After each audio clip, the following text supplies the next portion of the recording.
We are back again for some Tuesday cricket action. This time it's once again from Ahmedabad. Game number 2 from Ahmedabad. We saw what happened last night and we've got plenty to talk about, as much on the field, literally, as with the players and what they will do with bat and ball in hand.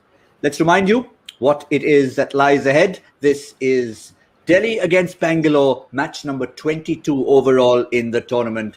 And it's a huge Tuesday evening welcome to all of you on Cricbuzz Live, brought to you in association with our fantasy partner, My 11 Circle.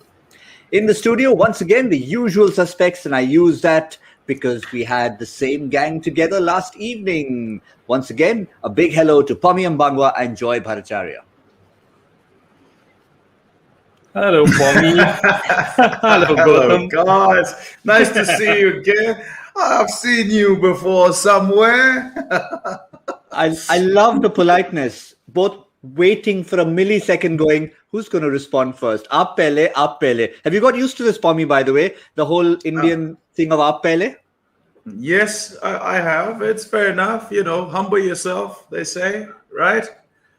Yeah, and that's the way it's got to be. I even go one further. Respect your elders. There you go. We always do that. The only thing, Pommie, if you ever decide or you're put in a car and you're behind the wheel, don't expect the other drivers at a crossroads to do that. Then it's, I go first. So that's how it's going to be. The question today is... Listen. I know all about that, okay?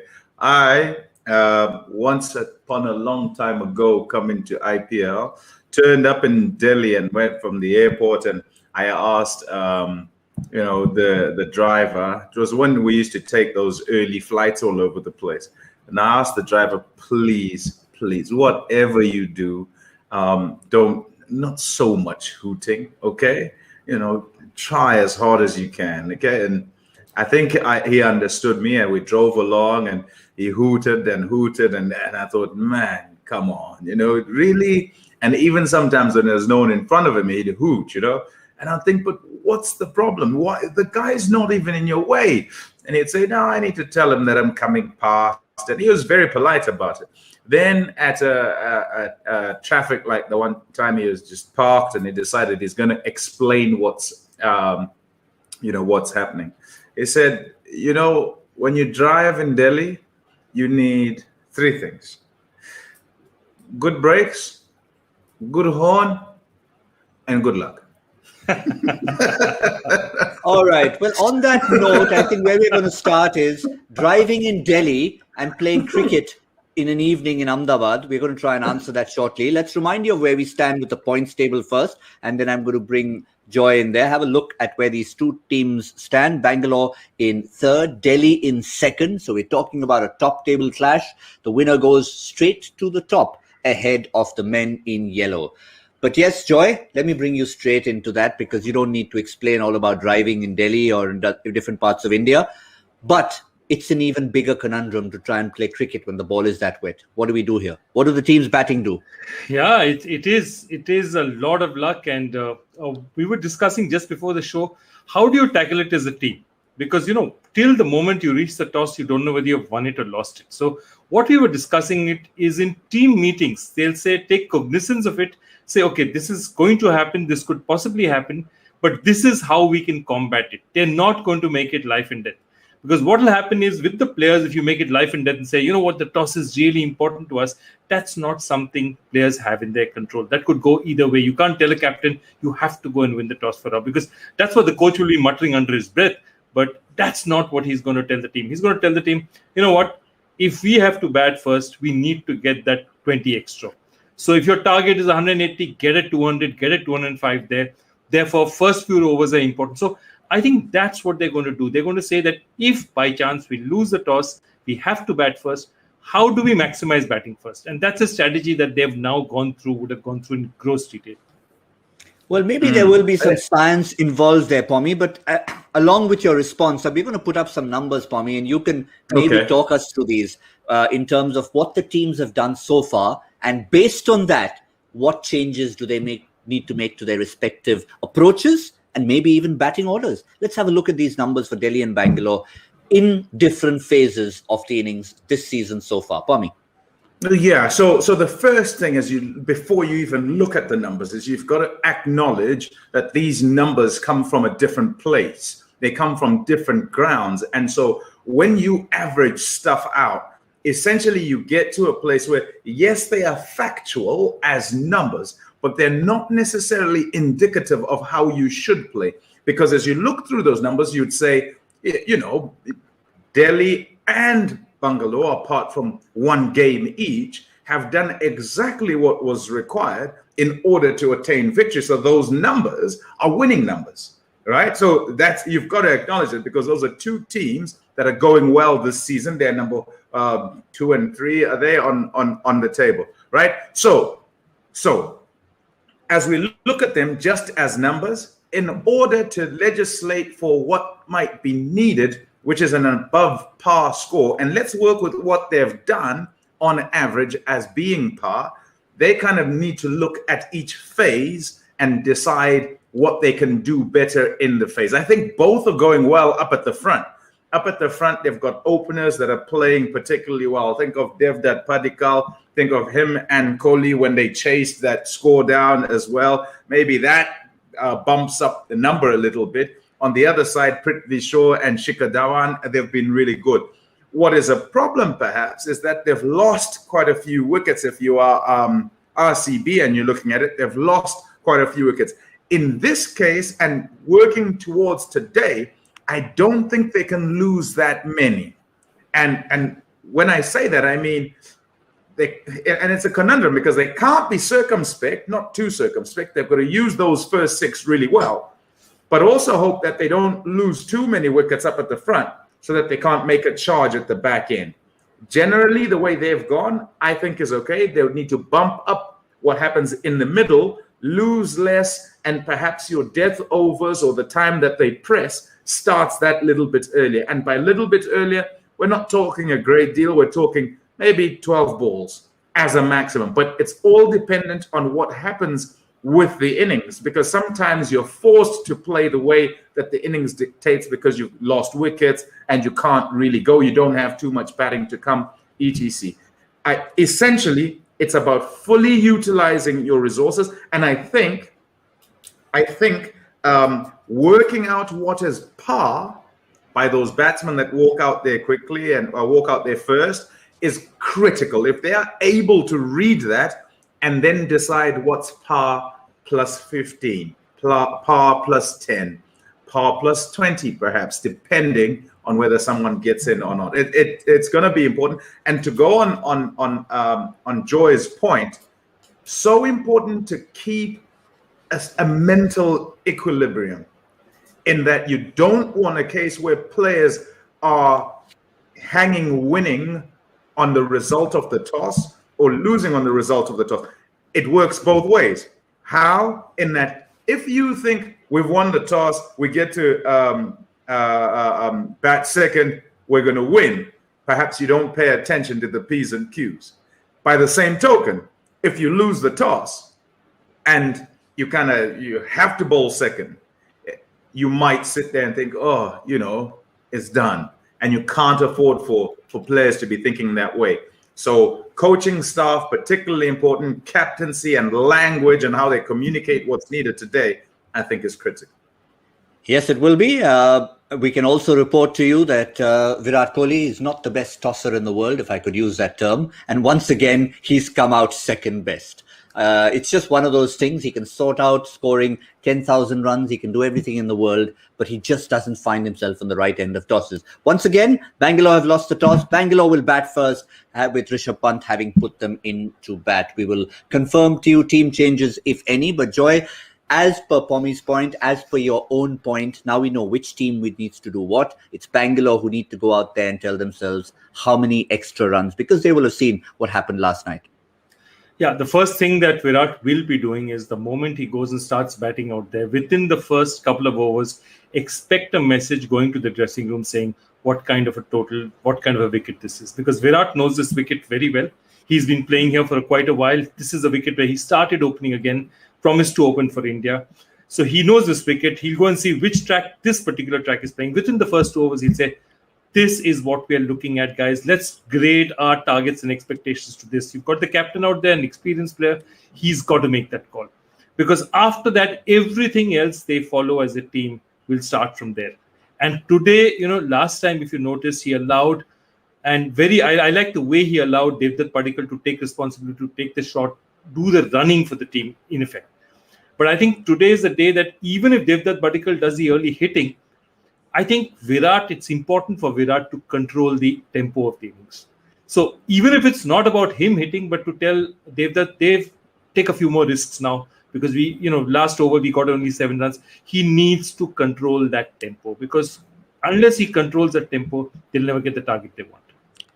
Now, one more number I'll throw at all of you, which is, yes, these two teams have not played here in this particular tournament. It's the first for them. Only one match has happened last night, a low-scoring game. But the only reference point we have is Team India not too long ago. And on 2 occasions, Pommie, they got to 180 plus recently and defended it both times. So maybe that will be on the back of their mind, because remember, it's Virat Kohli going out to bat, and Virat Kohli was batting on that occasion as well.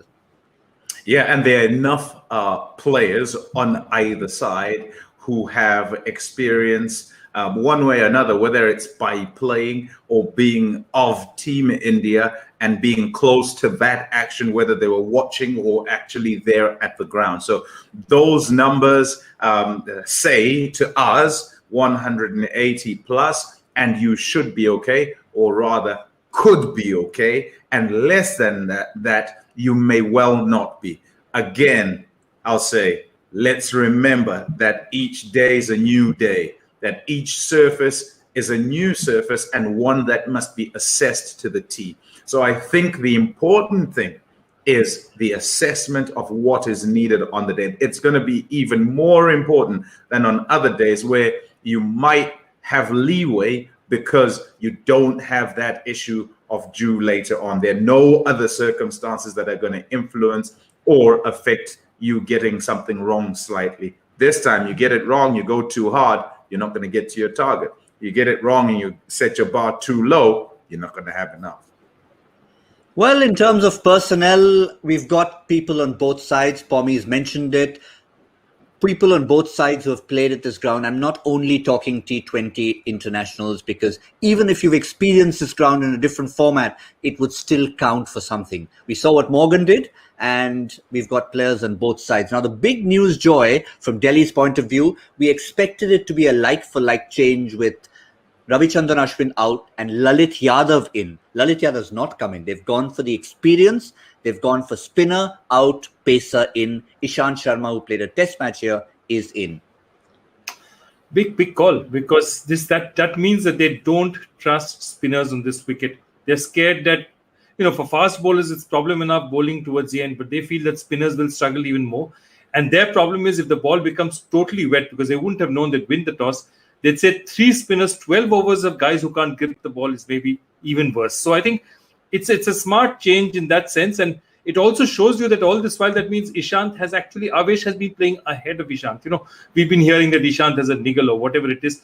For me, it's always been that they've been courageous enough as a team to pick Avesh. They saw something about him in the nets, wherever it was, and they backed him. And I think that's why I like this Delhi composition. This Delhi team, Ricky Ponting and Rishabh Pant, they know what they want. And you could easily get calls wrong, but they're not afraid to back people in the nets, performance over reputation. And this is one thing I believe in the IPL. Teams that back performance over prior reputation always do better. So I like the look of this team. I don't mind them at all. Performance over reputation, says Joy Bhattacharjya. Pommie, your first reaction to that one key change, because otherwise you'd probably have expected Lalit Yadav done nothing wrong to walk into the team for Ashwin, but they probably wanted the experience, and I think they saw what happened last night with the way the pace quicker bowlers bowled.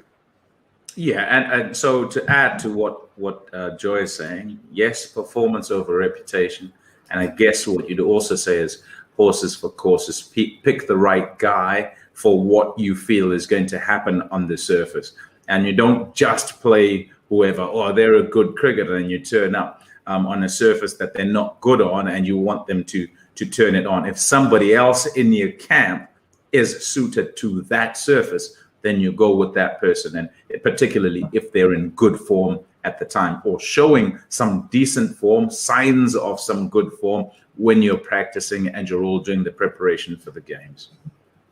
Well, for the other side as well, it's not just Delhi who have opted for experience and a pace bowler. We've got Bangalore as well making two changes. Now, one of them is Rajat Patidar coming back in for Navdeep Saini, and the other, the international swap, is Dan Christian out and Daniel Sams in. Now, that's an interesting one. Sams, of course, can bat down the order, but very experienced in franchise cricket with his variants. And Joy, the one other interesting factor is he knows this opposition inside out. He played for this franchise last season.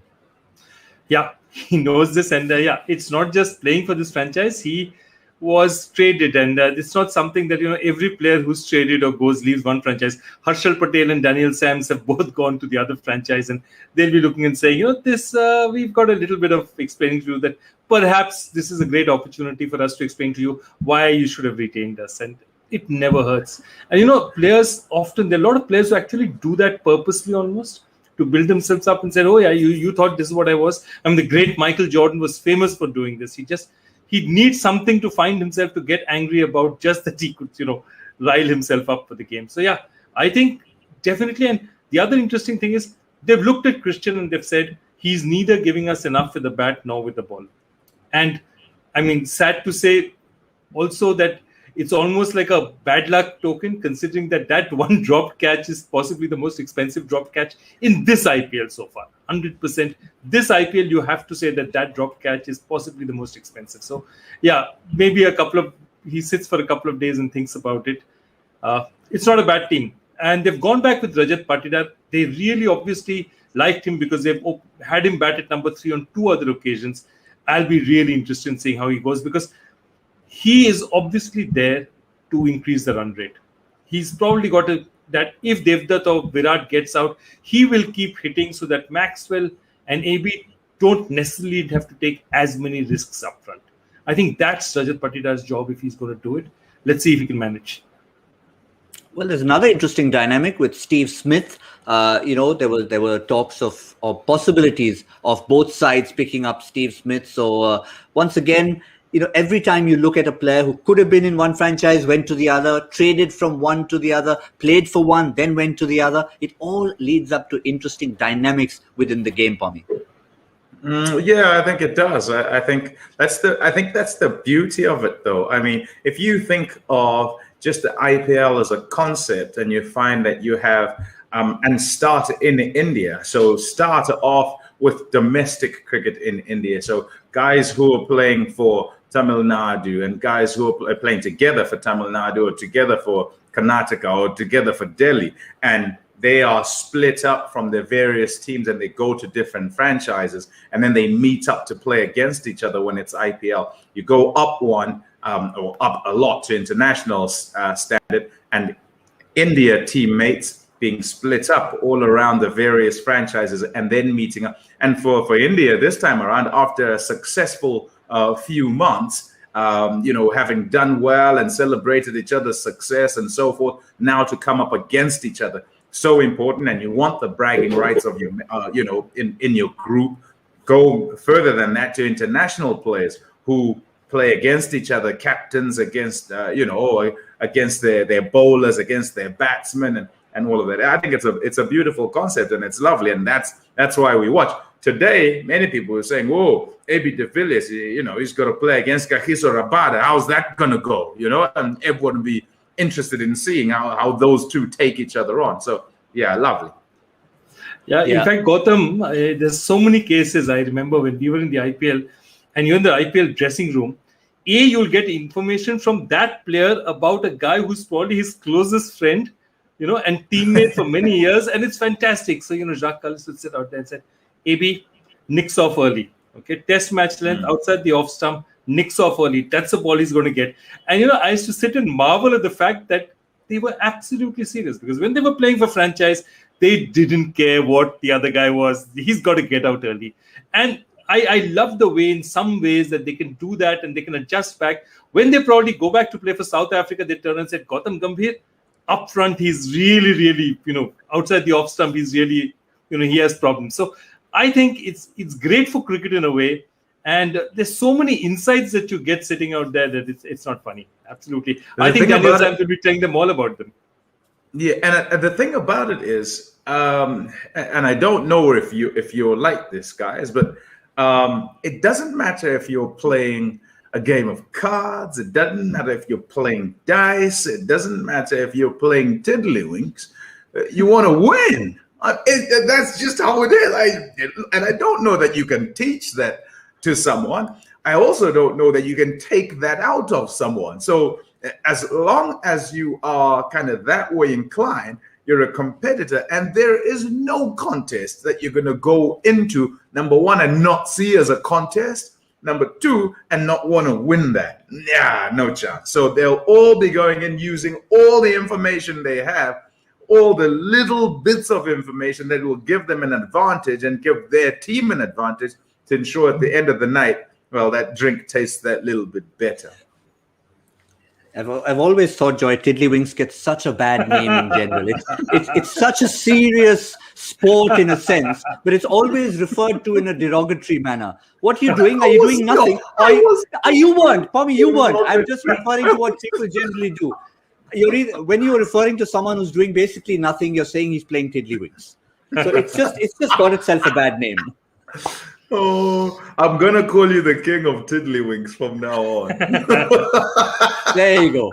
But I can tell you, people, even more serious than tiddlywinks contests is when you get in and pick your teams. That is the most serious thing in the world, even more than players who go out there and play. I can tell you from experience just what happens and how emotionally involved you get. Just in case you need advice, well, there you go. Download the My 11 Circle app, get your 11 in, choose a captain and vice captain. And of course, you need to listen to a few of our smart picks, because more often than not this season, we've suggested smart picks that I may not have been smart enough to pick, but all of you have followed us. Virat Kohli, Kagiso Rabada, Yuzvendra Chahal. Let's start with the captain of Bangalore, who, of course, announced to the world, Joy, that he was, in fact, going to open the batting for the franchise. And, of course, he did it for India at the fag end of the series. So he's come with a positive mindset, and this is what happened on that particular day, on the 20th of March. Yeah, absolutely. I think he'll be looking at that and saying, I started this 80 for 52 out there, intent. I think that was the big thing about that match. The way they came out with intent, saying that, the toss is not going to matter. So whenever Virat has, and remember, this is a very crucial match. Whoever wins this match, in a way, sort of breaks away from the pack a bit. They just get off that thing. Because 5 means you're that much closer. 4 and 2 means you're there. You're starting. You're still in contention. You're still among the top 3. But 5 and 1 means you're breaking away slightly. You're that much closer. This is a big game. And Virat always likes the big occasion. I think this is also a top-class team he's playing against. So it's also the opposition that drives you up. So I think Virat is a perfect pick for this match because he's going to make a statement out here. Yeah, well, we don't want to talk too much about history. If we were talking about who's let go of who, that historical auction, such a great quiz question. First auction ever. Virat Kohli obviously makes logical sense. He's from Delhi. He should be that first pick for Delhi. You remember he was a youngster, under 19 captain, victorious captain. Nah, they opted for, who was it? The fast bowler? Joy? Pradeep Sangwan. Pradeep Sangwan was the one they picked, and Bangalore said, really? Thank you very much. We'll take the next pick. Hello, Virat. All right, let's go on to our next. Do you think they chose well? No, but I'll tell you, at that point in time, you see their team. They had Sehwag, they had Gambhir, they had Shikhar Dhawan, they had Mithun Manas, they had Dilshan, they had A.B. de Villiers. A year later, they got David Warner. That Delhi team in the first 3 years was the strongest batting unit. And in fact, in some way, I feel if Virat had been there, he might not have got too many games. In some ways, I think it worked out for both. And Pradeep Sangwan is the nicest of guys. Of course, it didn't work out that well for him, except that he won a championship with KKR in 2012. But yeah, it didn't work out. Virat Kohli and Pradeep Sangwan perhaps may not be discussed in the same breath right now. But yeah, nicely slipped in, Joy. Good timing. They'll still be envious. Whether it worked out, didn't work out, whatever, whether they had a good team or not, anyone would want Virat in their side, and they would too today. Yeah, well, Delhi looked like, I mean, early years, after about 3 or 4 years, they were like the university of this particular tournament. Players played in there, learnt their trade, and off they went to another franchise. Everyone's been ex-Delhi. That's the big thing. Everyone's been ex-Delhi, except, of course, Virat Kohli, except he's from Delhi, West Delhi, gone to play for Bangalore. Let's move on. Kagiso Rabada, not been his best season so far. Not a bad time to start if you look at who he's playing against, Pommie. Yeah, it hasn't been his best season. He's not quite got going. He's also been used a little bit differently. Sometimes up at the front, sometimes not, sometimes in the middle. Last year, as you think about it, if I think of how Kagiso Rabada went and generally how he was used, he gets wickets at the back end. And why he gets wickets at the back end is because he's used at the back end, right? And of course, because he's a very good bowler. But he thrives on combat situations, and he seems to always want to be the man. In this season, I can't pinpoint what it's been. If I could say, he's not quite in good touch. Sometimes you can't quite see that. I don't know. He's bowling okay. The pace is okay. Maybe not as quick as it was actually last year and the year before. And by that, I mean not regular quick. So what he did when he first turned up is he would run up and he'd be regularly 140. And last year as well, regularly 140, maybe egged on by the fact that he had his partner at the other end in Anrich Nokia, who was bowling 150 often enough. This season, yes, he's gone up there, but not as regular. Maybe the pace just off a touch. He's a good bowler, though, and I expect that he'll come into the reckoning somewhere along the line. Maybe this is the right way round, so that as they go to the business end, they've got actually guys coming into some touch. And that's why we've included him as smart pick number 2. Moving on to smart pick number 3. And we've seen the impact that we could possibly have with leg spin, possibly in every game. But Shikhar Dhawan versus Yuzvendra Chahal, it's going to be Shikhar Dhawan who will be part of the chasing unit. And hopefully there'll be enough runs in the bank for Bangalore and Chahal to exploit that joy against Dhawan and company. Yeah, they need to just also remember that the thing that's going to happen with Chahal is that considering that they'll be bowling in those conditions, expect him to come on maybe a couple of overs earlier than before, because with that kind of a wet pitch, you'll say, he's not going to be able to grip the ball too much later. Let's try and get him in. So expect a couple in the power play. If it's a couple in the power play, he would be up against Dhawan. I actually fancy his chances against Prithvi Shaw as well, because Prithvi will take him for runs. But Chahal has that ability to pick wickets, and he can be costly at times. But if he gets one of those two, and those guys have gone very well for Delhi, if he gets one of those two, Smith has really done nothing so far in this tournament really to make sure that he's a big player right now. Hetmeyer is not there in form, so all the rest then you're thinking about and you're wondering whether they're there. Then the next guy is Rishabh Pant. Really, you're looking at who has that sort of stability. So I think Chahal up front is important. And do you know what? I think it's a big point that, Joy. I think it's such a big point. We're just talking about Kagiso Rabada on the other side, in a side that's going particularly well, and we're saying he's not in the greatest touch. Over the seasons, Yuzvendra Chahal has been the guy. He is no doubt the valuable guy in that side. And I know it's a big statement when you've got the likes of AB de Villiers and Virat Kohli in your team. But in the bowling group, he's been the guy who's got wickets. He goes, in fact, as I think about it, he probably goes at just under 7, if not just above, across the IPL. Now, that's for a guy who's playing at the Chinnaswamy and where people disappear. But this time around, if he comes on early with the full knowledge that Delhi have to go at him, because that's a strategy they must look to try and take down. If they allow that strategy to work, then they're having to do more of somebody else. And I think it actually brings Chahal into the game, into the contest, and he likes that sort of situation. They can't sit on him, and he might then strike from there. It might also just kickstart his season, because his season hasn't gone to the high standards that we know that he normally goes at.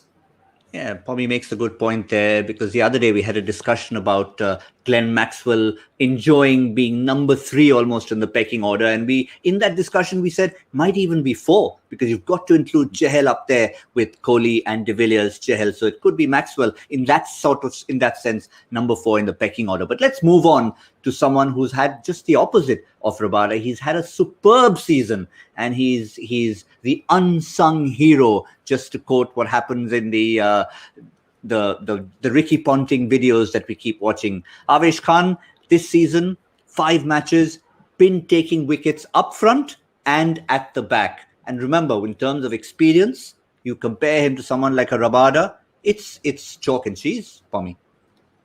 Yeah, those are impressive, actually, as you look at them. 5.75 up at the front is really good. If anyone's going to less than 6 in the power play, then no doubt we'll be happy with that. And also at the back end, where is going at less than 10s. Teams generally go at 10s. Now, what's also very impressive, and you can put those up again for all our viewers to see, is that all the way through the game, he takes wickets. Now, if you have a bowler like that, you're happy, because you can deploy him wherever you want. You can shift your plans, and you still have him as a weapon, as somebody who is potent and can shift the course of the game. So kudos to him. I like what he looks slimmer, fitter, stronger, and he seems to be kind of bowling himself to what would I call it, to tip-top and optimum form. And he's, in terms of his action, also working well and bowling fast and aggressive, which he likes to do. Pommie's pointed out the fitness, Joy. What is it? What's the secret of Avesh Khan's success 2021? Interesting. I want to just take you back a few years.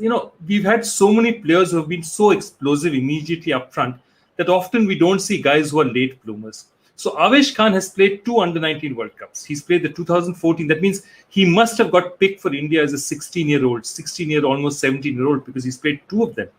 And he was part of that unit when Ishan Kishan and Rishabh Pant were batting up front and going crazy. Avesh Khan was the bowler. He was the guy in Dhaka when they lost in the finals to the West Indies. So he goes there. Those guys become stars in the next couple of years. Avesh Khan is this late bloomer. But what happens is, once you become part of that India system, the bowling coach of India, Bharat Arun, picked him up. This guy's gone to MRF. This guy has got good physio work done on him. Now he understands his body much better. He's much fitter than he used to be. The natural body versus this. Glenn McGrath has worked a lot with him. And now suddenly at 24, 25, he's becoming the bowler that you were seeing. And that's what I love. That, for every guy who's going to be explosive and suddenly come on the scene, I love seeing that Avesh Khan, because every Avesh Khan gives hope to every other cricketer who's 26, 27 and saying, what, I've not yet made it, but I could make it this time. I don't need to make it as a 21-year-old necessarily. It's a Matty Hayden theory. He made it literally, right? Matty Hayden at 30 literally established his test career. But, Adam Vogts, another great example. So I think Avesh Khan is a textbook case of, late bloomers.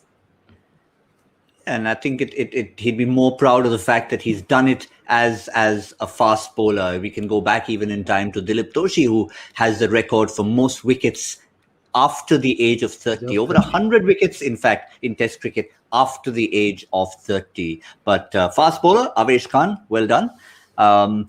Moving on, we've got our question time to come, Joy. And as I always like to quiz you about your own quiz, rate the question before asking the question. Today's not difficult. Not difficult are the words I'd use. It's not easy, but I like it because hold on. So let's clear something up very quickly, okay? Give us a difficulty rating.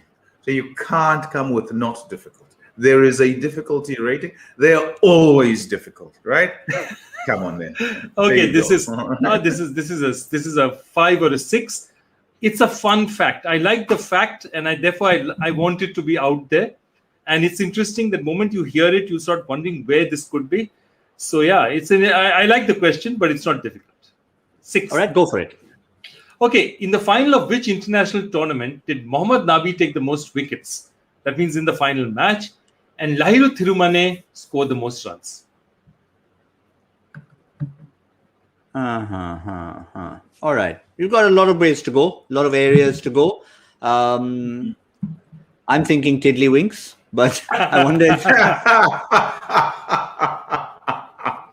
That's good. Very good. Very good. He's on Tiddlywinks. He's on your case. Very good. Very good, King. Very good, King. Yeah, but I know that's me. That's me, King of Tiddlywinks. But it's always interesting facts, interesting trivia, extra facts, extra trivia that you're going to get if you love all our discussions, but you ask for more. You want much more out of the game of cricket. There's a place you can get it. It's called Cricbuzz Plus. You've got to subscribe, and I can promise you it's going to be much, much more. It's not just articles, but it's going to be interviews, in-depth analysis, and many other value adds to the world of cricket.